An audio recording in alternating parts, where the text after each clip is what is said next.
Standard 8 Practice Set 1.1 Question 1 Show the following numbers on a number line.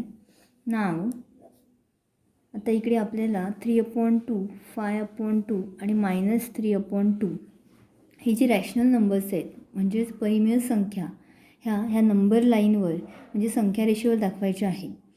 मग मागच्या व्हिडिओमध्ये आपण पाहिलं की कशा पद्धतीने रॅशनल नंबर किंवा परिमेय संख्या ह्या नंबर लाईनवर म्हणजेच संख्या रेषेवर दाखवाव्या. आता इथे जर आपण पाहिलं तर ह्या प्रत्येक रॅशनल नंबरचा जो डिनॉमिनेटर आहे तो 2 आहे. प्रत्येक परिमेय संख्येचा छेद हा 2 आहे. बरोबर. मग आपण इथे काय करणार आहोत, ही नंबर लाईन जी ड्रॉ केलेली आहे त्याच्यावर प्रत्येक एका युनिटचे 2 पार्ट करायचे. जो डिनॉमिनेटर 2 आहे म्हणून त्याचे 2 पार्ट करायचे. सो फ्रॉम 0 टू इथे एक इक्वल पार्ट करायचे आहेत. हा एक पार्ट झाला, हा एक 2 पार्ट. इथून ते इथपर्यंत 1 युनिट अंतर आहे, ह्याचंसुद्धा 2 पार्ट करायचे आहेत. 0पासून ऋण 1पर्यंत इथेसुद्धा 2 पार्ट केले. आता पहिला जो पार्ट असतो इथे 0 त्याला 2ने डिवाईड करायचं कारण इथे प्रत्येक रॅशनल नंबरचा डिनॉमिनेटर 2 आहे.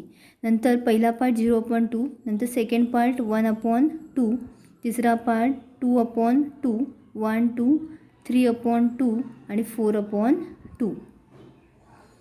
इथे निगेटिव्ह नंबर्स आहेत मग -1/2, -2/2 आणि इथे -3/2.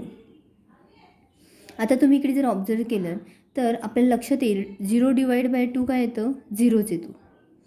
1/2 म्हणजे 0, 1/2, 2/2 म्हणजेच 2/2 1 आहे. आता आपल्याला 3/2 दाखवायचा आहे जो इथे मिळतो आपल्याला.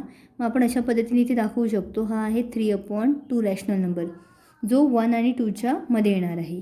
नंतर इथे 5/2 दाखवायचं आहे. मग हा जर 4/2 आहे तर नंतरचा नेक्स्ट नंबर इथे काय येणार आहे 5/2. सो हा आहे 5/2 आणि इथे -3/2 जो इकडे आपल्याला मिळालेला आहे -3/2. अशा पद्धतीने आपण हे दिलेले जे रॅशनल नंबर्स आहेत ते नंबर लाईनवर दाखवायचे आहेत. एक्झाममध्ये तुम्ही हे पेन्सिलने रफ करू शकता. हे जे वर लिहिलेलं आहे ते, बाकी तुम्हाला हे एवढं लिहायचं आहे. हे नंतर तुम्ही खोडून टाकू शकता. आता दुसरं आहे 7/5, -2/5 आणि -4/5. हे जे रॅशनल नंबर्स आहेत हे आपल्या नंबर लाईनवर दाखवायचे आहेत. मग आपण एक दुसऱ्या वेगळ्या मेथडने करू शकतो. समजा इथे आपण सेंटरला इथे 0 घेतला.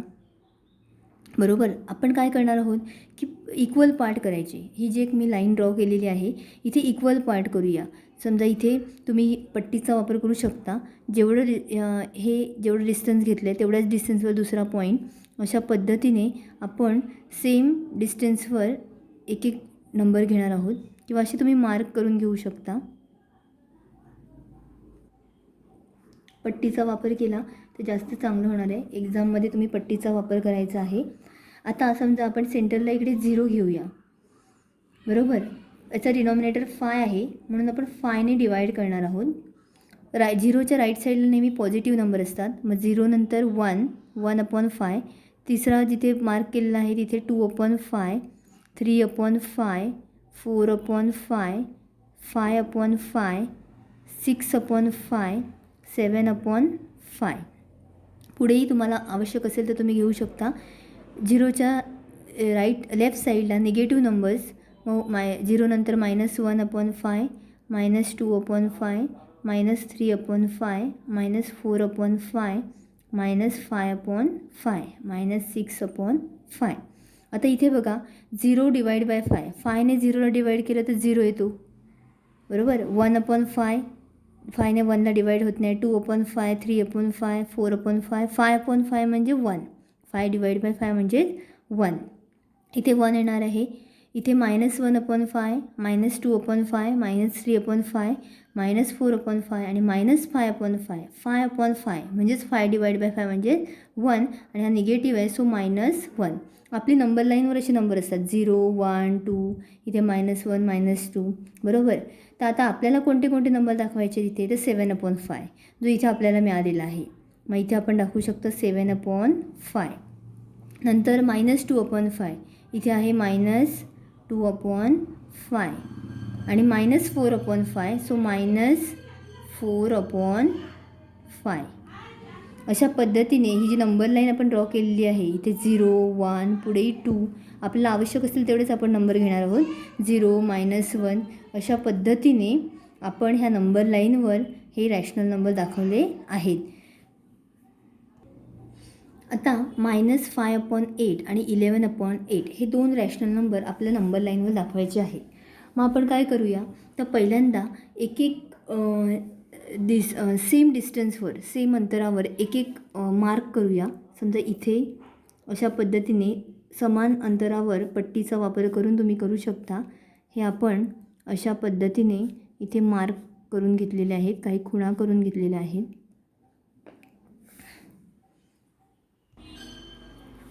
आता इथे पॉझिटिव्ह नंबर 11/8 दाखवायचा आहे. सो 11 आपण 8 डिनॉमिनेटर 8 घेणार आहोत. आता 11वा पार्ट आहे इथे, म्हणजे समजा इथे मी 0 घेतला, इथे 0 घेतला. सो 0, 1, 2, 3, 4, 5, 6, 7, 8, 9, 10 आणि इकडे आणखीन एक आपल्याला मार्क वाढवावा लागेल 11. ओके. आणि आता प्रत्येकाचा डिनॉमिनेटर 8 लिहायचा, कारण इथे डिनॉमिनेटर 8 आहे. सो आपण इथे डिनॉमिनेटर 8 लिहिला.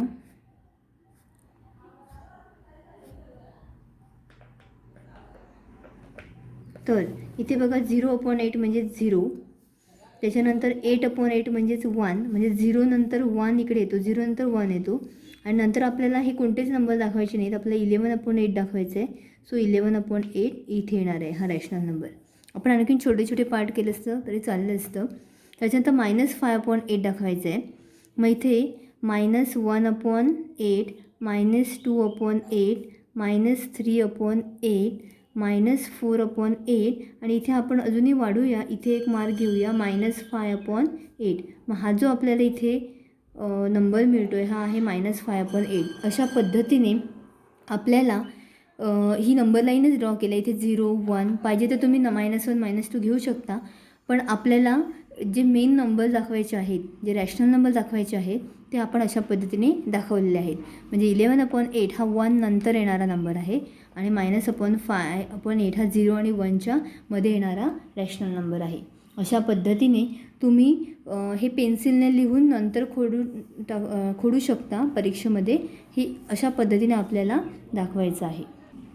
आता 13/10 आणि -7/10 हे दोन रॅशनल नंबर आपल्याला एकाच नंबर लाईनवर दाखवायचे आहेत. मग आपण नंबर पण खूप मोठे असल्या कारणाने आपण एक काम करूया की खूपच छोटे पार्ट करूया. इथे जसं मी केलं आहे इथे बघा, छोट्या छोट्या पार्टवर आपण अशा पद्धतीने असे छोटे छोटे सेम डिस्टन्सवर मार्क करून घेऊया.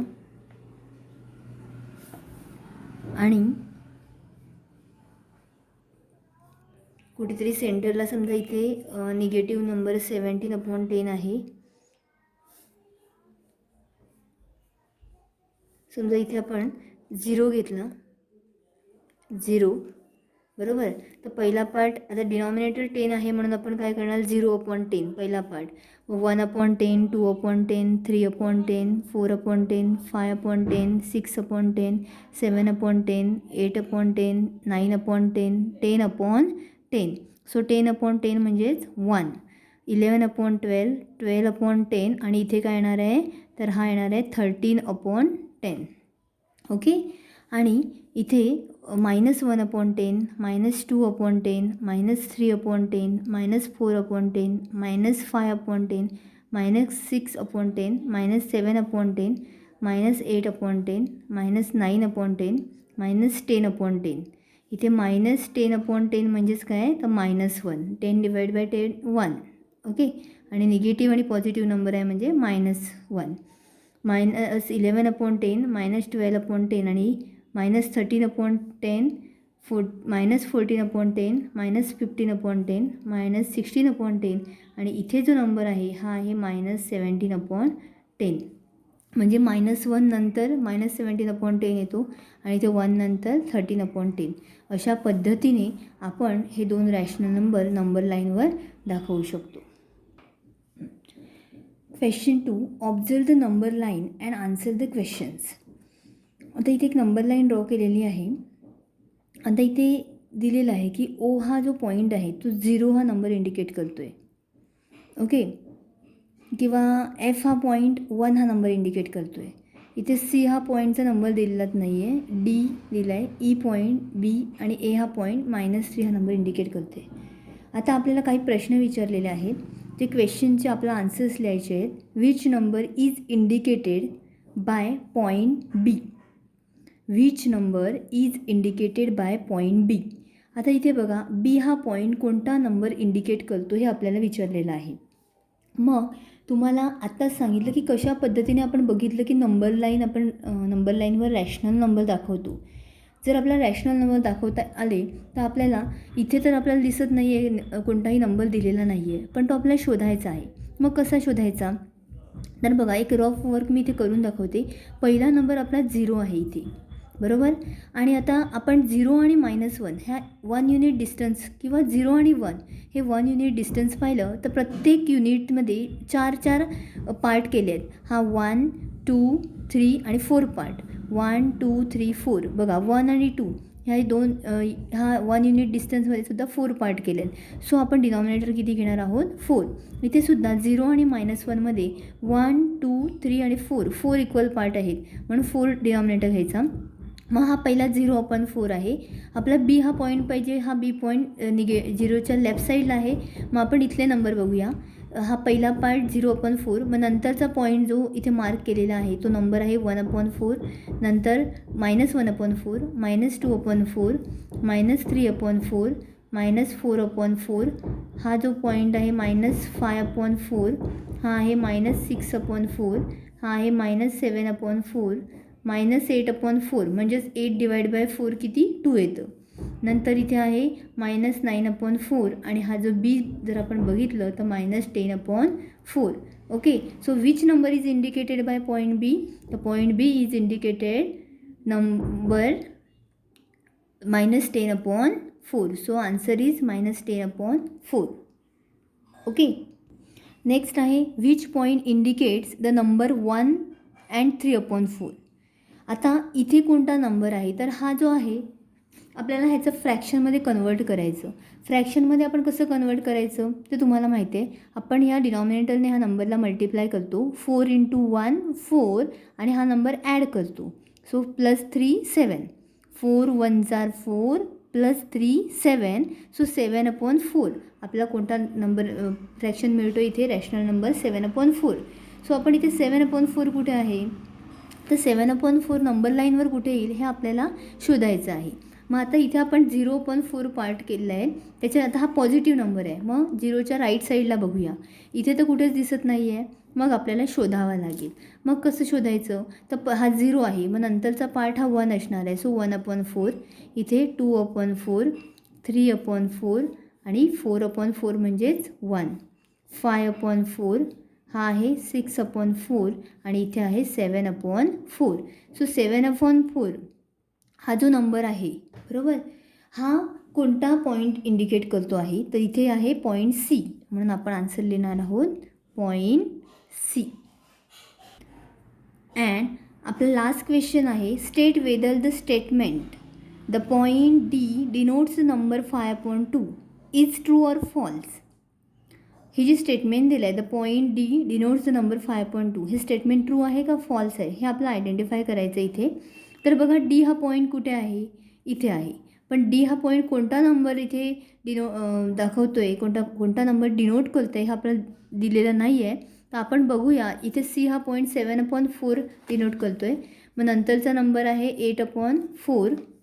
8/4 म्हणजेच 8/4. सो 4ने 8ला डिवाईड केल्यावर 2 येतं, म्हणजे हे टॅली होतं आहे. नंतर 9/4 हा पार्ट. नंतरचा मार्क आहे 10/4. म्हणजे इथे डी हा पॉईंट जर आपण बघितलं तर तिथे कोणता नंबर डिनोट करतो आहे? 10/4. मग इथे 10/4 हा नंबर डिनोट करतो आहे, बरोबर. 10/4. त्यांनी काय म्हटलं आहे? D denotes the number 5/2. मग हे स्टेटमेंट ट्रू आहे का फॉल्स आहे? तर 10/4 हा जो नंबर आपल्याला इथे दिसतो आहे 10/4, जो इथे मी लिहिते 10/4, जर आपण ह्याचं सिम्पलेस्ट फॉर्म फाइंड केलं सिम्पलेस्ट फॉर्म फाईंड केलं तर आपल्याला काय मिळतं, तर 2ने 10ला आणि 4ला दोघांनाही डिवाईड होतं. 2 2s are 4 and 2 5s are 10, म्हणजेच 5/2. 5/2 हा सिम्पलेस्ट फॉर्म मिळतो आहे. ओके, म्हणजे डी हा नंबर 5/2 हा नंबर डिनोट करतो आहे. हे स्टेटमेंट करेक्ट आहे. म्हणजे इथे आपण काय लिहिणार आहोत, तर दिस स्टेटमेंट इज ट्रू.